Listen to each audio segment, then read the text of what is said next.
একদিন এই মোটা পালোয়ান সবজির টিন থেকে সবজি বের করে সেটার মধ্যে গাঞ্জা ভরে দেয়। এরপর সেগুলোকে নিয়ে পপাইকে খেতে দেয়। যা খাওয়ার পর পপাই নিজেকে বাহুবালির বাপের মতো শক্তিশালী মনে করতে শুরু করে।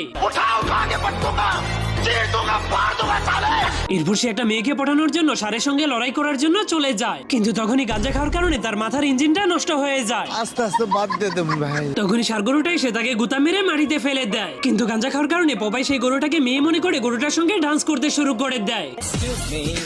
क्या रे मेरा दिल तेरे पे फिदा रे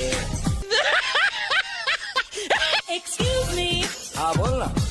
मैं पहले से शादीशुदा रे এই জন্য সেই মোটা পালোয়ান হাসতে গিয়ে সেই গাঞ্জার পুরো ডিব্বাটা তার পেটের মধ্যে ঢুকে যায়, যার কারণে সেই মেয়েটাকে গরুর বাচ্চা ভাবতে শুরু করে দেয়। তোর মরণের চুলকানি উঠছে। এই জন্য সেই মেয়েটাকে গরু মনে করে তার পাছার উপরে গরুর মতো সিল মেরে দিতে শুরু করে। আর অন্যদিকে সেই ষাঁড় গরুটা তার 200 কেজির পাছা দিয়ে জাতা মেরে পপাইয়ের অবস্থা অনেক খারাপ করে দেয়।